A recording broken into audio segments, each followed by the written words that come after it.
Here are my blogs. So if you go to blogs on my webpage, so transformwithsonia.com/blog, you'll come up with, as you can see, a lot.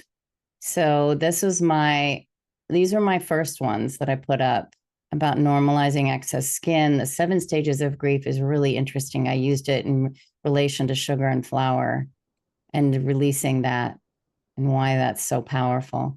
And my list of whys, which has definitely grown.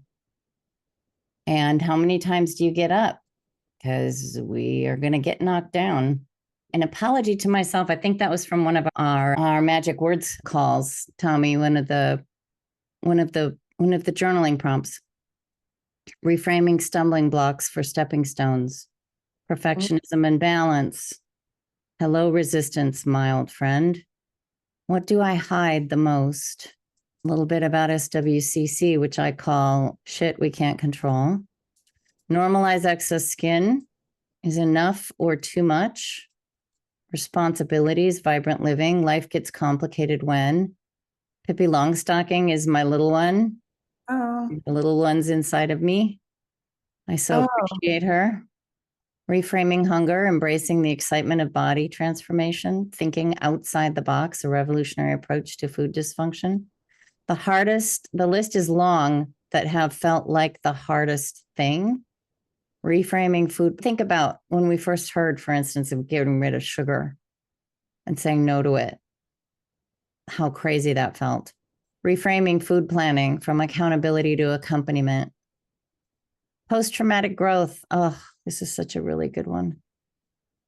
It's complicated. Navigating the 5 R's of self-compassion. Realize, reflect, review, reframe, receive. The brain hijack, why you can't think your way out of cravings. The messy middle, where the magic happens. The courage to forgive yourself, breaking free from cycles of food shame. What is right with your addiction? Really a good one.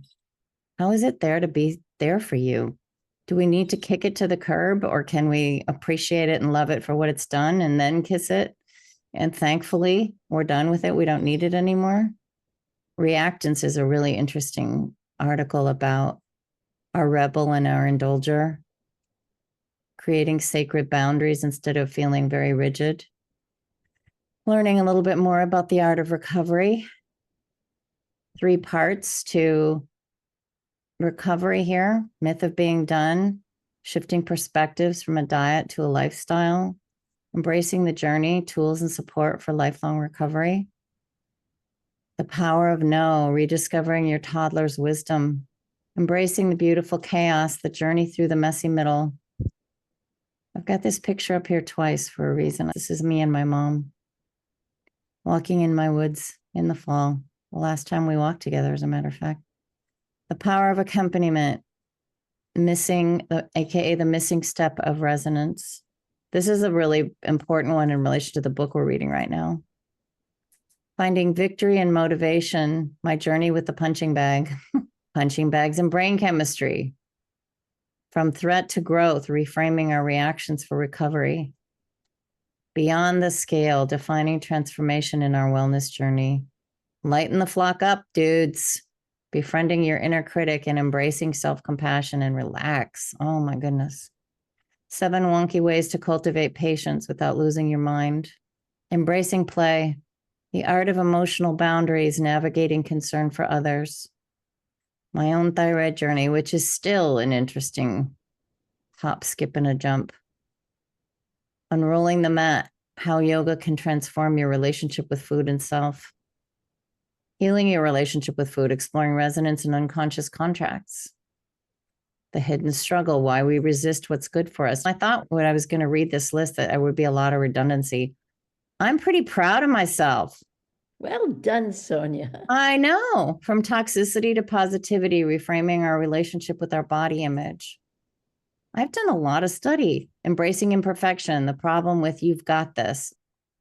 The myth of being done, embracing recovery as a lifelong journey. The illusion of control, why we reach outward instead of looking within. Scary to look inside, isn't it?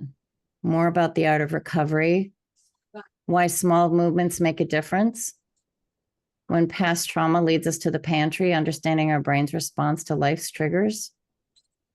Beyond the diet, embracing the art of recovery, rewriting our stories, awakening to truth through language and awareness.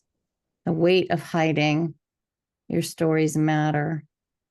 Finding magic in the sugar season, a different kind of holiday story. When food rules meet holiday exceptions, finding peace in the chaos. The delicate balance when our comfort becomes our crisis. This was on my mom. The enduring power of song. This was the week she passed. My health journey, some of the triumphs and challenges. The pursuit of perfection, a weighty challenge for those with food dysfunction. And here's where I wanted to go. This is such a rich group right here, starting with turning down the volume, understanding your brain sensitivity knob and its connection to food. Isn't that a great picture? Ooh. What is it? It's a rainbow with a tornado. Oh, Wow. Yeah. Adaptation, not disorder, rethinking ADD. And so these are very much combined, these four actually. And then I pulled away for a little bit because of the holiday. I didn't want to get too much, but I'm going to go back to the idea of the connections between these two and talk more about sensory response reactivity and how we can turn it down. And it may be a big, important piece about your food journey. When our brains go into lockdown, noticing and healing, just beautiful. There's chaos around those wings, but boy, isn't it beautiful to pause for a second and look at a hummingbird.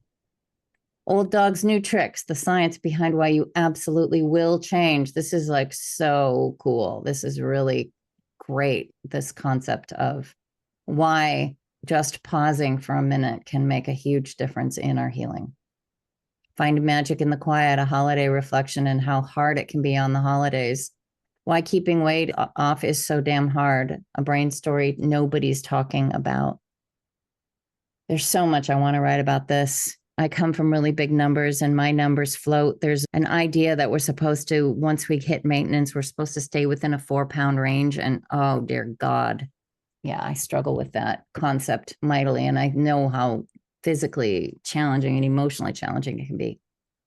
Why your diet failures might actually be your brain's best teachers. This one's a really good one. I really enjoyed writing this one. Crossing the dopamine desert, finding new pathways to joy. The idea that we actually are in a dopamine desert when we are in maintenance, because we don't have any hits on the scale. We don't have anyone mentioning how great we look. We don't have any of the typical diet-friendly support, diet-friendly happy hormones. They're not coming for us. So we need to figure out new things to help support our pathways to joy. Beyond resolutions, journey beyond food to true healing. Living with sensory sensitivity, your survival guide. This is an additional connection to these three here, these three. And this one actually gives you some actual guides if you're finding that you're very sensitive to any number of things. It could be touch, it could be sound, it could be taste, it could be any number of things. But this is a real interesting hearing. And then this one that I just wrote last night, Beyond Dieting, Finding Real Healing in the New Year. This one was written by, in homage to Anne Lamott's annual anti-diet wisdom that she has. She has a therapist who has asked her multiple times when she walks in and says, I'm going to go on a diet. It's the new year. I'm going to go on a diet. And her therapist looks at her kindly and gently and says, how much weight are you hoping to gain? So if you ever get bored, go to transformwithsonia.com and then click on the blogs. As you can see, there's quite a number of them. I don't know if any one of them was interesting to you, but every single one of those is a facet of our food recovery. Every single one of those. That's why it's so complicated. That's why it's a never ending. That's why it's not going to go away or be done. But there is an opportunity to be delighted by it too. Oh, here's a new one. Thank you. Thank you, universe, for throwing that in my face.